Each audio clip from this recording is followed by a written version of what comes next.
Maha suci Allah, Tuhan yang menciptakan langit dan bumi, yang mengajarkan manusia dengan kolam, yang mengeluarkan dari kegelapan peradaban sebuah cahaya, dan di balik lembaran sejarah yang berdebu, tersembunyi jejak yang tidak pernah diajarkan oleh buku-buku sekolah. Sejarah kita bukanlah rangkaian linier tanpa celah. Ia adalah mozaik yang pecah oleh waktu, disembunyikan oleh dusta, dan terkubur oleh peradaban yang iri akan masa lalu yang agung. Sekitar 2300 tahun yang lalu, seorang sejarawan Babilonia bernama Berosus menulis kisah yang mengejutkan. Ia tak sekedar menulis sejarah, tetapi merangkai ulang ingatan umat manusia. Dalam catatannya, ia menceritakan tentang makhluk-makhluk besar, kaum gigantes, yang datang dari arah Teluk Persia menuju tanah yang kini kita kenal sebagai Mesopotamia. Mereka bukan pemburu, bukan perampas. Mereka pembawa ilmu. Mereka guru-guru pertama umat manusia. Mereka mengajarkan cara menanam. Mereka mengajarkan cara mencatat suara menjadi simbol. Dan mereka membuka rahasia logam-logam dari perut bumi. Sebuah revolusi yang mengubah manusia dari makhluk pemungut menjadi pendiri peradaban. Namun, dunia harus menunggu lebih dari 2 milenium untuk membuktikan bahwa Berosus tidak sedang berdongeng. Tahun 1854, di padang tandus Mesopotamia, para peneliti Inggris menggali tanah dan membuka tirai waktu. Mereka menemukan reruntuhan 3 kota agung, Ur, Eridu, dan Uruk. Di tempat-tempat ini tertidurlah rahasia peradaban manusia pertama. Dan pada akhir abad ke-19, para arkeolog Prancis menguak kota Lagash dan menyusul ditemukannya kota Nippur, tempat para imam dan ilmuwan zaman dahulu menyimpan perhitungan waktu dan perbintangan. Tahun 1929, seorang arkeolog legendaris, Sir Leonard Wally, dengan tangan berdebu dan mata penuh takjub, menggali tanah kuno kota Ur. Ia tidak hanya menemukan batu bata, tapi menemukan jejak jiwa dari sebuah bangsa yang telah lama hilang. Ur bukanlah sekedar kota, ia adalah mercusuar ilmu. Dari tanah ini lahir penanggalan, lahir sistem akuntansi, lahir hukum tertulis, dan bahkan lahir mitos yang kelak menyatu dalam kitab-kitab suci. Kota-kota itu bukan didiami oleh satu bangsa. Di sanalah berbagai bangsa bersatu dan bertempur. Bangsa Semit dan non-Semit yang datang dari arah utara dan selatan, yang menyatu dalam pusaran konflik dan persaingan. Namun, dari benturan mereka lahir sebuah harmoni yang disebut peradaban. Sebelum tahun 4500 sebelum Masehi, manusia telah membangun kota, mengukir simbol, dan menyusun struktur pemerintahan. Mereka mencatat transaksi dengan paku-paku kecil di atas tanah liat basah. Bahasa mereka tak bersuara, namun abadi dalam aksara. Mereka disebut Sumeria, bangsa yang tak hanya membangun kota, tapi juga membangun makna. Mereka tidak menulis untuk hiburan, mereka menulis untuk mengabadikan. Tulisan pertama yang dikenal manusia bukanlah puisi, bukan juga kisah cinta, melainkan pencatatan pengiriman gandum, pembayaran pajak, dan kontrak tanah. Dari sini kita tahu bahwa fondasi peradaban adalah keadilan dan keteraturan. Tetapi dari mana datangnya mereka? Apakah mereka benar-benar manusia biasa seperti kita? Kisah Berosus menyebut mereka para raksasa, ukuran tubuh yang lebih besar, umur yang lebih panjang, dan ilmu yang tak dapat dijelaskan. Apakah mereka peninggalan dari zaman prabanjir, sisa dari kaum yang pernah hidup sebelum dunia disapu oleh air? Apakah mungkin bahwa peradaban pertama manusia bukan dibangun dari nol, tetapi dibangun di atas reruntuhan sebuah peradaban yang lebih tua, yang telah musnah, dan hanya menyisakan bayangan samar dalam ingatan kolektif umat manusia? Sumeria bukan awal segalanya. Mungkin mereka adalah jembatan antara peradaban sebelum air menelan bumi dan dunia pasca banjir yang kini kita kenal. Jika benar bahwa manusia sebelum banjir telah membangun peradaban, maka pertanyaan besarnya adalah, siapa yang mengajarkan mereka? Apakah mereka hasil evolusi alami, atau ada wahyu yang turun kepada mereka seperti kepada para nabi. Mereka mengatur langit, mengukur bintang, menulis hukum, dan merancang kota yang sejajar dengan arah matahari terbit. Apakah mungkin ini hanya hasil akal manusia biasa?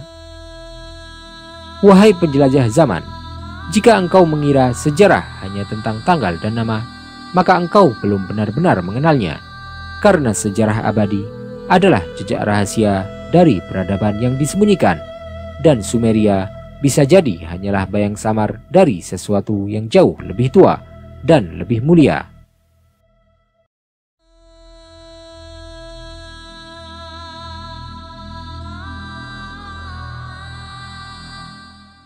Segala puji bagi Allah yang mengajari manusia apa yang tak diketahuinya, yang memuliakan ilmu sebagai jalan untuk mengenalnya, dan menurunkan wahyu dalam bentuk kata-kata yang tertulis. Di balik simbol-simbol kuno dan goresan tanah liat, tersimpan jejak para pendahulu kita yang pernah hidup di zaman ketika suara belum sempat diabadikan oleh pena. Namun mereka tidak membiarkan sejarah mereka lenyap. Mereka menuliskannya dengan ujung buluh dan tangan yang gemetar oleh makna. Mereka menggoreskan awal dari apa yang hari ini kita sebut peradaban. Di kota tua bernama Telo, yang dahulu adalah Lagash di tanah Sumer, seorang arkeolog Prancis bernama Desir Charnay pada tahun 1877 membuka lapisan tanah dan menemukan sesuatu yang jauh lebih berharga dari emas, tulisan. Bukan sembarang tulisan. Ini adalah tulisan pertama dalam sejarah umat manusia, tulisan yang tidak dilukis, tidak dicoret, tetapi dipahat dengan hati-hati dalam tanah liat yang masih basah, lalu dibakar dalam api agar abadi. Mereka menyebutnya cuneiform, dari kata Latin cuneos yang berarti paku. Tulisan ini tidak melengkung, tidak berbunga-bunga, melainkan berupa jejak-jejak tajam dan teratur, seperti kode rahasia dari zaman purba. Dari tulisan-tulisan ini kita tahu bahwa bangsa Sumer bukan bangsa liar. Mereka pedagang yang cermat, mereka ahli astronomi, mereka penyusun hukum, mereka penyair, dan mereka pencatat nasab, peperangan, hingga doa-doa. Di dalam satu lempengan kecil yang ukurannya hanya sebesar telapak tangan, terdapat ratusan simbol yang menceritakan tentang pembagian ladang, utang piutang, dan catatan konsumsi pangan istana. Bukankah ini cikal bakal administrasi negara? Apakah mungkin mereka menciptakan semua ini dalam semalam? Ataukah mereka hanyalah pewaris ilmu yang telah diturunkan sejak zaman sebelum banjir, zaman ketika manusia hidup berdampingan dengan wahyu dan kekuasaan langit? Tahun 1887, 10 tahun setelah penemuan di Telo, para arkeolog dari Amerika datang ke sebuah tempat yang disebut Nippur, sebuah kota suci, pusat ibadah dan perhitungan waktu. Mereka menggali selama lebih dari 1 dekade, hingga tahun 1900. Apa yang mereka temukan? Bukan hanya puing-puing bangunan atau perkakas zaman purba. Mereka menemukan puluhan ribu tablet tanah liat dengan tulisan cuneiform dari berbagai masa. Doa-doa untuk kesembuhan, ritual pertanian, panduan pengobatan, hingga mantra-mantra kuno yang menyebut nama-nama langit dan bintang. Bayangkan, suatu bangsa yang hidup 5000 tahun yang lalu menyusun kalender, membagi waktu dalam jam-jam, menghitung gerak planet, dan mencatat gerhana sebagai pesan dari langit. Apakah mereka belajar itu sendiri? Atau adakah wahyu yang diturunkan kepada para nabi yang tak disebut dalam buku sejarah, namun dikenang dalam mitos dan relief kuno? Tulisan adalah jejak peradaban yang tak dapat berbohong. Seseorang mungkin bisa membakar rumah dan merobohkan kuil, tapi ia tak bisa membunuh ingatan yang telah ditulis dan disebarkan. Maka bangsa Sumeria menulis. Mereka tahu waktu akan menelan segalanya, tapi kata-kata akan bertahan. Dan lewat lempeng-lempeng itu, mereka berbisik kepada kita hari ini. Kami ada sebelum kalian. Kami membangun, kami mencatat, kami memperingatkan, dengarlah. Tahun 1948, setengah abad setelah penggalian pertama di Nippur, Sebuah tim ekspedisi Amerika kembali ke kota tua itu. Tanah yang tadinya diam kembali dibuka dan sejarah kembali berbicara. Lagi-lagi ditemukan lempengan-lempengan baru yang isinya menyentuh dimensi yang lebih dalam. Catatan mistik, doa pertobatan, dan nubuatan yang berbicara tentang air besar yang akan menelan bumi. Mungkinkah bangsa Sumer tahu tentang banjir besar yang akan menghapus dunia? Sebagian dari lempengan itu berbicara tentang sebuah kapal, tentang seorang manusia yang diperintah menyelamatkan makhluk hidup, tentang hujan yang tak berhenti, dan gunung yang menyambut Batra, dan gunung yang menyambut Bahtera. Apakah ini hanya legenda atau cermin dari sebuah kenyataan purba yang kelak diceritakan kembali dalam kitab-kitab langit? Wahai manusia abad ke-21, jangan angkuh mengira bahwa engkaulah puncak peradaban, karena di tanah yang sekarang menjadi puing dan debu, pernah hidup bangsa yang lebih teratur, lebih berilmu, lebih memahami makna langit dan bumi darimu. Dan tulisan mereka yang ditorehkan dalam diam, yang tak pernah disiarkan dalam layar digital, masih bersuara hingga hari ini. Bukan kebetulan jika Allah memulai wahyunya dengan satu perintah, Iqra, bacalah. Karena peradaban sejati tidak dibangun dari kekuatan dan senjata, tapi dari ilmu yang dituliskan dan hikmah yang diwariskan. Dan bangsa Sumeria mungkin telah mengetahui kebenaran ini jauh sebelum kita lahir.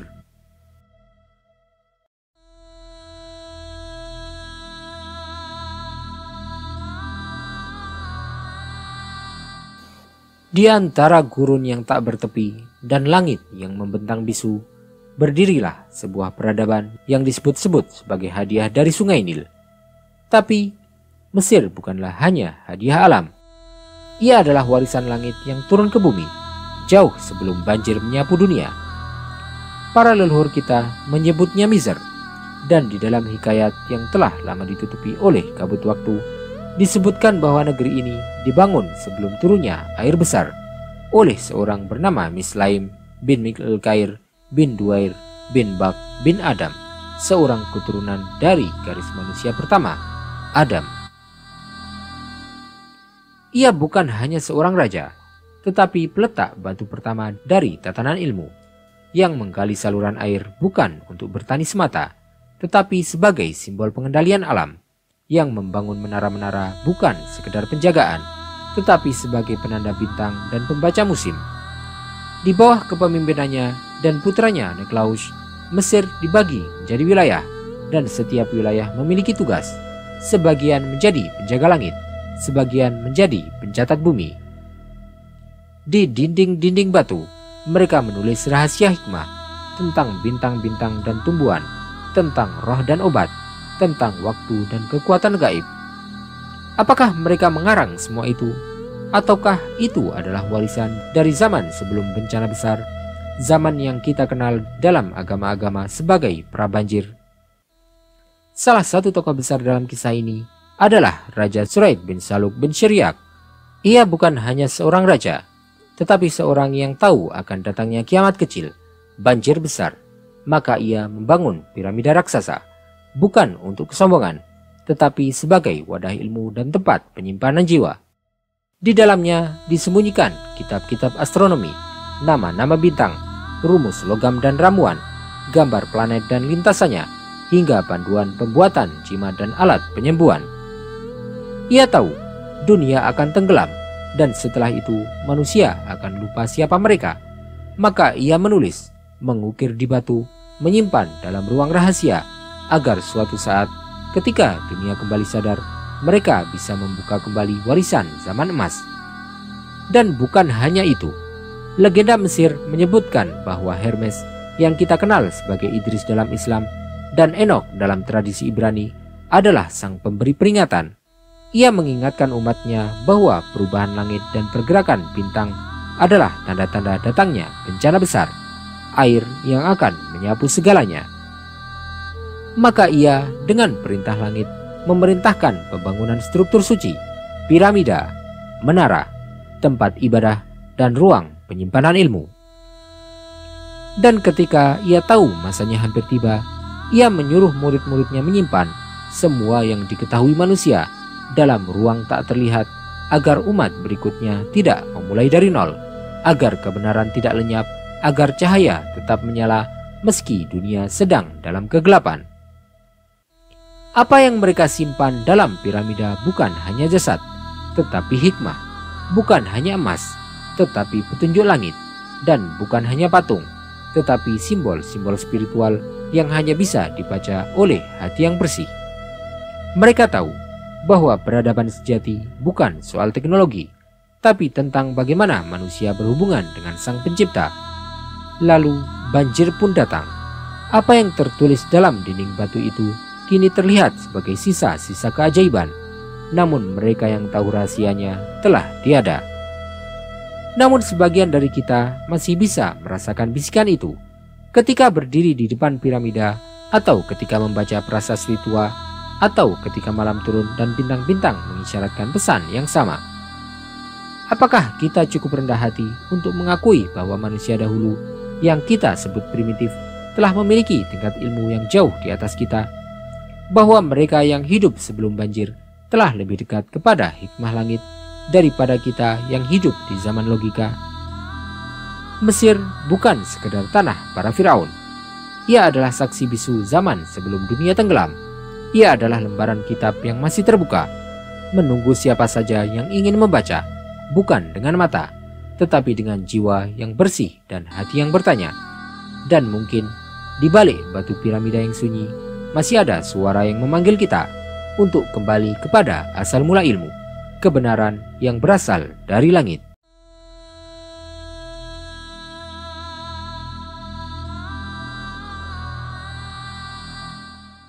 Di antara lembah yang subur dan perbukitan yang diam, di persimpangan antara timur dan barat, terhampar sebuah wilayah yang telah lama disebut oleh para nabi, disebut dalam kitab-kitab suci, disebut oleh sejarah dan juga oleh langit.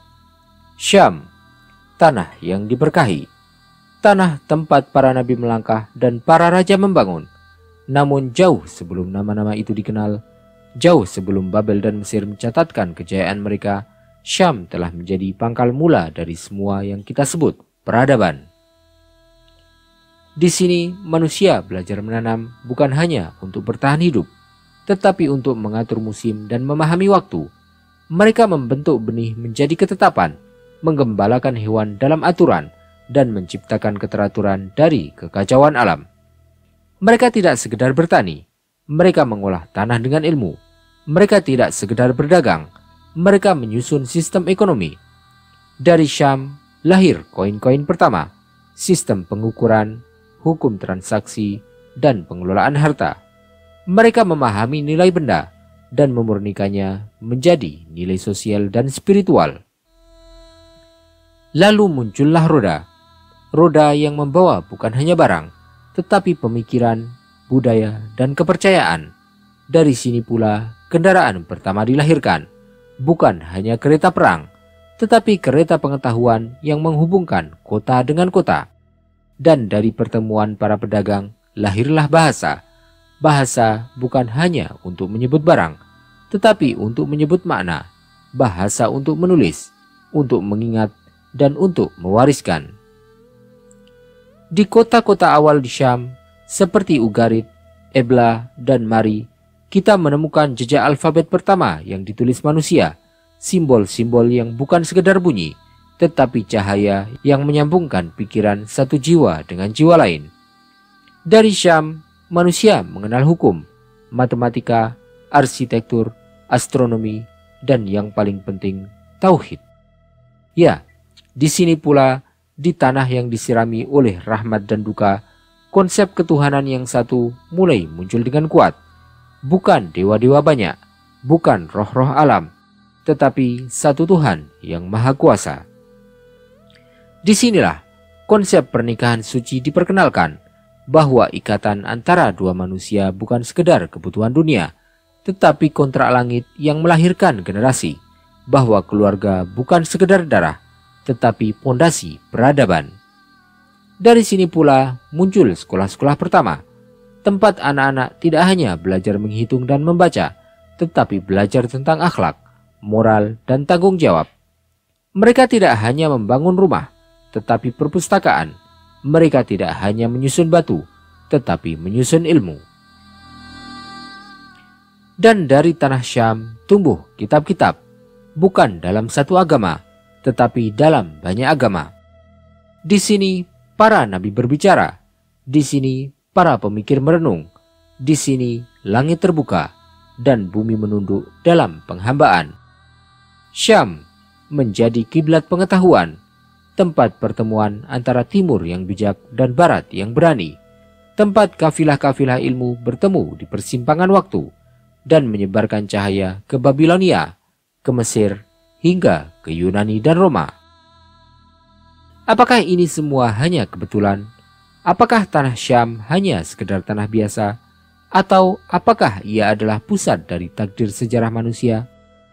Karena ketika peradaban-peradaban lain bangkit dan runtuh, Syam tetap berdiri, menjadi saksi, menjadi penghubung antara zaman emas manusia dan wahyu-wahyu dari langit. Hari ini Syam menderita, ia berdarah, ia terbakar, ia menangis.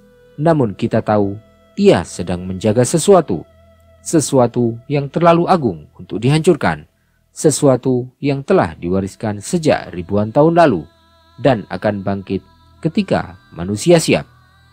Wahai Syam, wahai jantung dunia, engkaulah tempat lahirnya cahaya, dan engkaulah yang akan menyatukannya kembali ketika dunia telah lelah dengan gelapnya sendiri.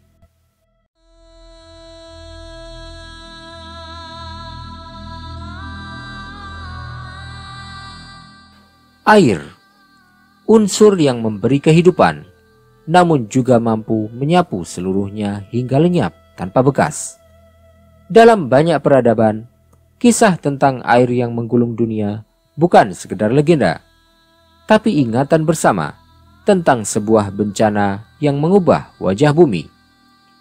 Dan dari antara semua bangsa yang mencatat, Babilonia menulisnya dengan sangat jelas, bukan dengan pena, bukan di kertas, tetapi dengan paku kecil di tanah liat yang dibakar agar tetap hidup hingga ribuan tahun kemudian. Tahun 1872, seorang peneliti bernama George Smith mengumpulkan pecahan-pecahan tablet dari perpustakaan kuno Asyurbanipal di Ninawa. Ketika ia menyusunnya, ia menemukan kisah yang mengguncang dunia modern, kisah tentang seorang lelaki yang diselamatkan dari banjir raksasa.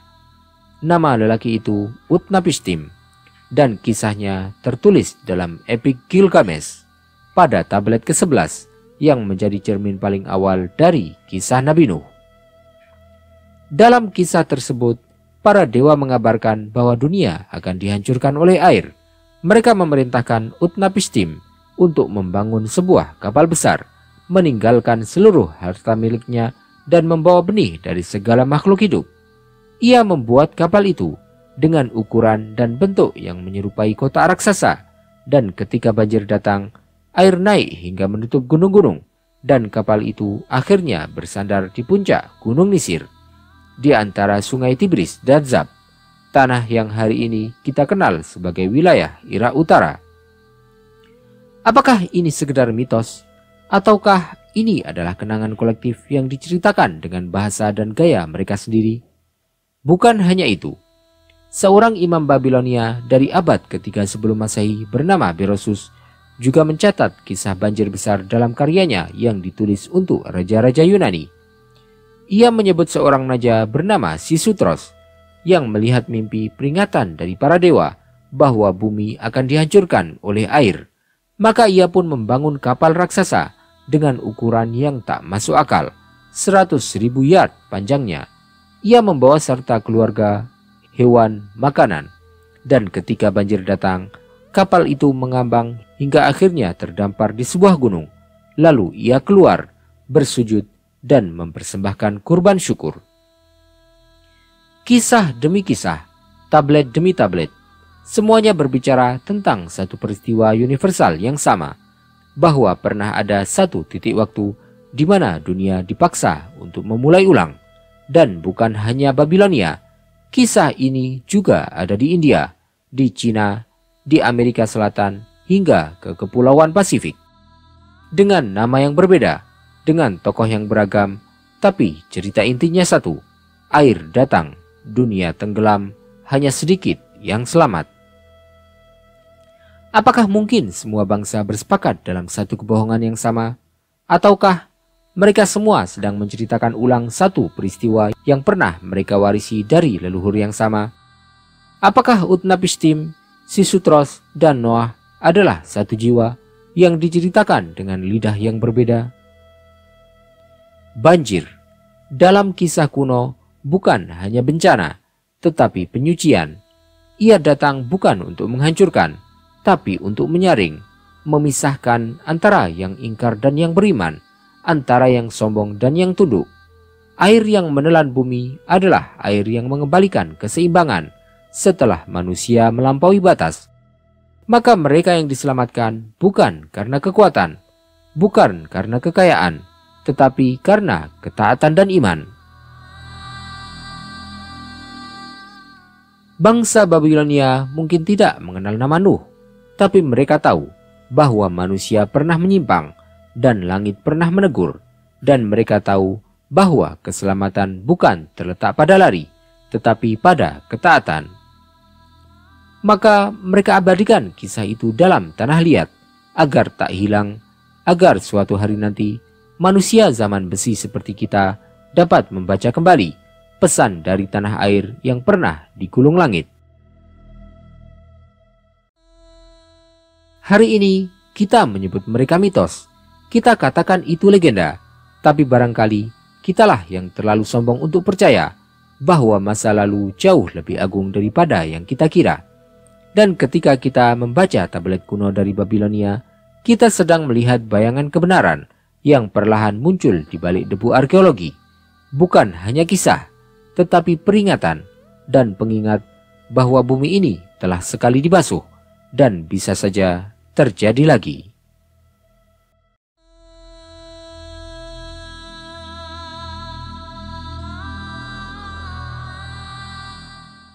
Jika para arkeolog menyingkap kisah banjir melalui pecahan tanah liat, maka wahyu ilahi mengabadikannya dalam lembaran-lembaran suci yang tak lekang oleh waktu dan tak akan dilupakan oleh langit maupun bumi.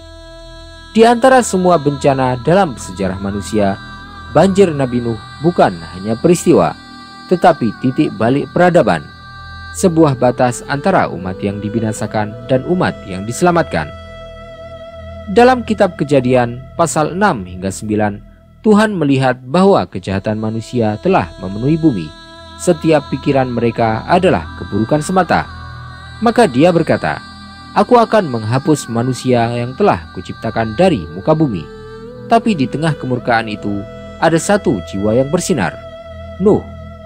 Ia adalah orang benar, tak bercela di antara zamannya, dan Tuhan memerintahkannya membangun bahtera raksasa dari kayu gofer dengan 3 tingkat dan 1 pintu di samping.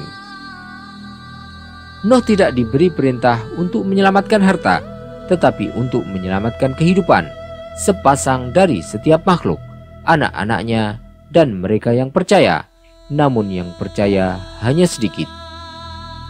Banjir datang selama 40 hari dan 40 malam. Seluruh air di bumi, baik dari langit maupun dari bawah tanah, membanjiri dunia. Gunung-gunung tertutup dan semua makhluk bernapas binasa. Dan ketika air itu surut, bahtera itu pun berlabuh di Gunung Ararat, mewakili manusia baru keluar dari kapal dan mempersembahkan korban syukur. Namun lebih dari itu, Al-Quran tidak sekedar menyampaikan kisah. Ia menyentuh jiwa, mengajarkan hikmah, dan menyandingkan sejarah dengan tauhid. Allah berfirman, "Faqala ya qaumi i'budullaha ma lakum min ilahin ghairu." Wahai kaumku, sembahlah Allah, tiada bagi kalian sembahan selain Dia. Namun kaumnya menolak. Mereka mencemooh, menuduh Nuh sebagai orang sesat. Mereka berkata, "Inna lanaraka fi dhalalim mubin." Sungguh kami memandangmu benar-benar dalam kesesatan yang nyata. Dan Nuh bersabar.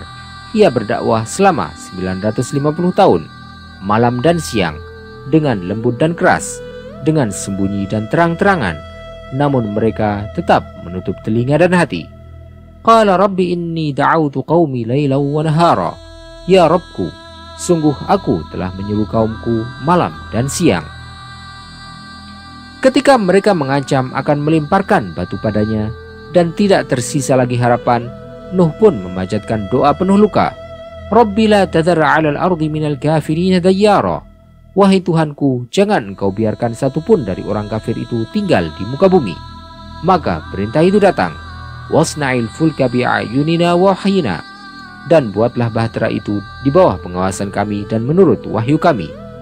Dan ketika tungku menyembur dan bumi menggigil, Allah berfirman, Ihmil fiha min kullin zawjaini itsnaini wa ahlak. Muatkanlah ke dalam bahtera itu sepasang dari tiap-tiap jenis dan keluargamu. Nuh pun berkata kepada mereka, Irkabu fiha bismillahi majriha wa mursaha. Naiklah ke dalamnya, dengan nama Allah kapal ini berlayar dan berlabuh. Bahtera itu melayang di atas gelombang seperti gunung, dan di tengah itu semua Nuh memanggil putranya, Ya bunayyarkam ma'ana wa la takum ma'al kafirin. Wahai anakku, naiklah bersama kami dan janganlah engkau bersama orang-orang kafir. Namun si anak menolak. Ia berkata, Sa'awi ila jabali ya'simuni minal ma'. Aku akan berlindung ke gunung yang dapat melindungiku dari air. Nuh berkata, La 'asimal yawma min amrillah. Tidak ada perlindungan hari ini dari ketetapan Allah. Lalu ombak memisahkan mereka, dan ia pun tenggelam. Ketika semua telah selesai, Allah berfirman, Ya ardu bla'i ma'aki wa ya sama'u aqli'i. Wahai bumi, telanlah airmu, dan wahai langit, berhentilah menurunkan hujan. Banjir pun surut, dan kapal itu bersandar di gunung Judi. Dan Allah berkata, Bu'adan lil qaumidz zalimin. Binasalah kaum yang zalim. Kisah ini bukan sekedar sejarah, tetapi peringatan abadi bahwa ketika manusia melupakan sang pencipta, bumi pun bisa menjadi murka dan air bisa kembali menggenangi dunia. Nuh bukan sekedar nabi. Ia adalah simbol ketabahan, kebenaran, dan keselamatan. Dan kini kisah itu hidup kembali, bukan di atas kapal, tetapi di dalam hati setiap jiwa yang mau mendengar. Banjir bisa datang dalam bentuk apapun, gelombang fitnah, air ketamakan, atau lautan dosa, tapi bahtera keselamatan selalu ada bagi mereka yang percaya dan mau ikut serta.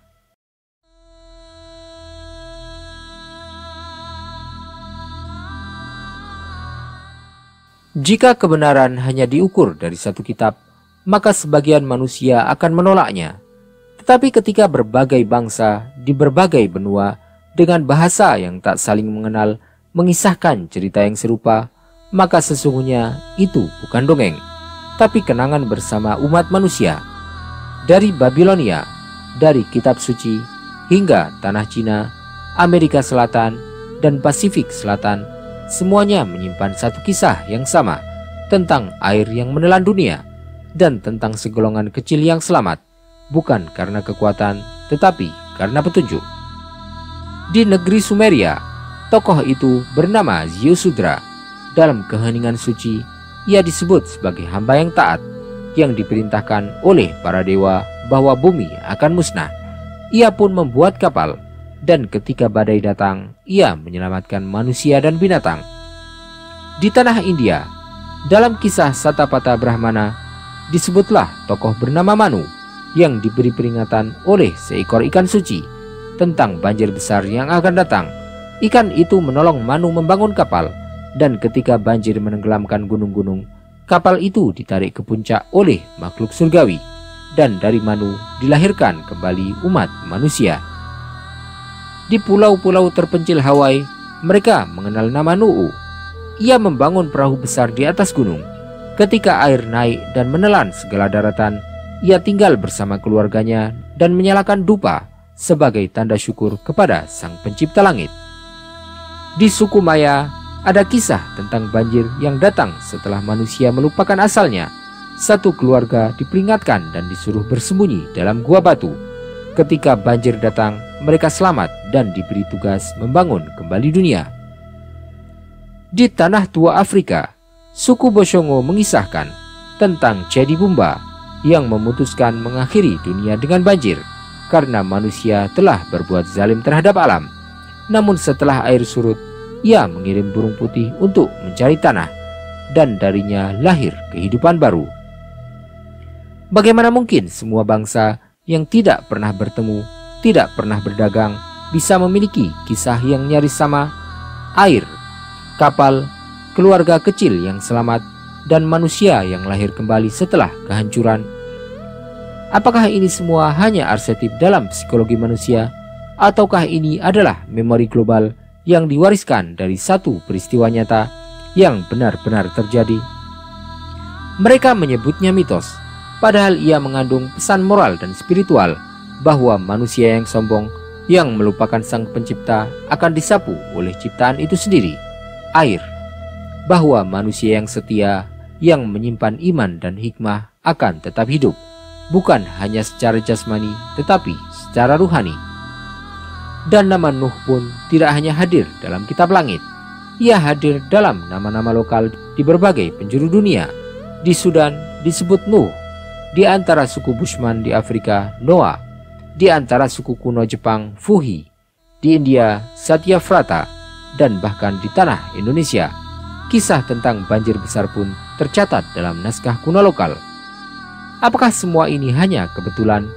Atau benarkah umat manusia dahulu pernah menyatu dalam satu peradaban global yang kemudian lenyap dan hanya menyisakan kisah dalam nyanyian-nyanyian nenek moyang?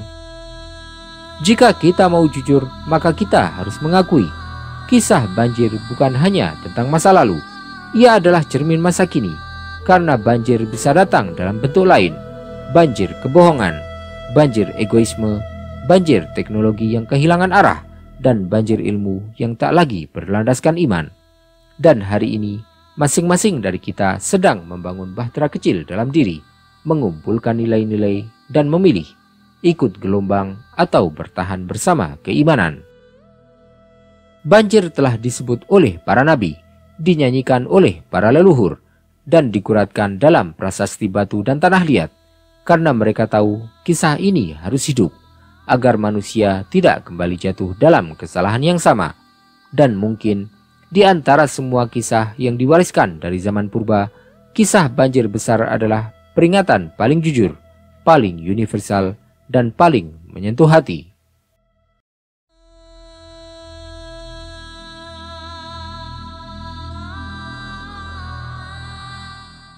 Setelah air reda dan bumi kembali menghirup udara, tinggallah jejak-jejak yang nyaris lenyap, tulang-tulang dari masa silam, puing-puing kayu bahtera, dan di antara reruntuhan sunyi, secercah cahaya dari peradaban yang bangkit kembali. Dunia tidak berakhir, namun diulang, dan manusia yang tersisa dari zaman air kembali memijakkan kaki di tanah yang lembab, dengan kenangan akan zaman yang telah terkubur. Mereka tidak membawa kitab, tidak membawa kekuasaan, tapi mereka membawa ilmu. Ilmu yang mungkin mereka warisi, mungkin pula mereka simpan, atau mereka pelajari kembali dari sisa-sisa yang ditinggalkan oleh generasi emas yang telah binasa. Tapi ada yang aneh, ada yang tidak masuk akal dalam sejarah manusia. Jika kita percaya bahwa ia bermula dari gua-gua dan tongkat batu, bagaimana bisa sebelum ditemukan traktor telah ada struktur megalitik seberat ratusan ton? Bagaimana bisa sebelum ditemukannya listrik telah ada benda-benda logam yang dilebur secara presisi, dan struktur bawah tanah yang hanya bisa dibuat dengan teknologi canggih? Pada tahun 1993, sebuah buku menggemparkan dunia arkeologi, Forbidden Archaeology, karya Richard Thompson dan Michael Cremo. Di dalamnya terdapat puluhan bahkan ratusan bukti bahwa manusia modern telah hidup jauh lebih lama dari yang diklaim oleh teori evolusi, bahwa teknologi canggih telah ada ribuan tahun sebelum Mesir membangun piramidanya. Ada tulang manusia berusia jutaan tahun di lapisan batu yang mustahil. Ada alat pemotong logam dari zaman yang seharusnya hanya mengenal batu. Ada roda-roda dan ukiran dalam tambang batu yang tak bisa dijangkau oleh manusia purba. Tahun 1996, stasiun TV NBC menayangkan sebuah dokumenter, The Mysterious Origins of Man. Acara itu mempertanyakan segalanya tentang asal-usul manusia, tentang teknologi kuno, dan tentang kemungkinan bahwa peradaban kita bukanlah yang pertama. Dan di berbagai belahan bumi, mulai muncul pertanyaan yang sama. Mengapa semua peradaban besar muncul secara tiba-tiba? Mesir, Sumeria, Maya, India, semua muncul dengan sistem sosial lengkap, dengan ilmu astronomi, arsitektur, pertanian, dan bahasa tertulis, seolah-olah tidak melewati masa eksperimen, seolah mewarisi sesuatu dari masa yang lebih tua. Mereka menyebutnya zaman emas, zaman sebelum bencana, zaman ketika manusia hidup berdampingan dengan langit, membangun dengan keseimbangan, dan menyembah dengan kesadaran. Dan ketika banjir datang, hanya sebagian kecil yang bertahan, para penyitas yang membawa ilmu, etika, dan ingatan, dan dari merekalah dunia dibangun kembali. Di antara catatan-catatan tua, disebutkan bahwa manusia sebelum banjir bukan hanya lebih kuat, tetapi lebih sadar. Mereka menghafal bintang, mereka menulis rumus langit, dan mereka tahu bahwa apa yang tampak bukanlah segalanya. Bangunan-bangunan mereka sejajar dengan rasi bintang. Pintu-pintu kuil mereka sejajar dengan matahari saat titik balik musim. Ilmu mereka tidak memisahkan antara fisika dan ruh, antara alam dan Tuhan. Dan dari sinilah kita mulai memahami bahwa mungkin kita bukan generasi paling cerdas. Mungkin kita hanyalah bayangan samar dari cahaya yang pernah bersinar penuh. Dan sejarah bukanlah garis lurus, melainkan lingkaran, di mana puncak akan kembali ke dasar, dan dasar akan kembali naik, hingga semuanya mencapai titik kebenaran. Hari ini, kita mengagumi pencapaian teknologi, tapi kehilangan arah. Kita punya mesin, tapi kehilangan makna. Kita punya data, tapi kehilangan hikmah. Maka, lihatlah ke masa silam, bukan untuk nostalgia, tetapi untuk mencari kembali warisan peradaban yang pernah hilang. Dan mungkin peradaban sebelum banjir yang menghilang dalam gelombang telah meninggalkan pesan untuk kita bahwa dunia bisa runtuh, tetapi kebijaksanaan yang diwariskan dengan iman akan selalu kembali ke permukaan.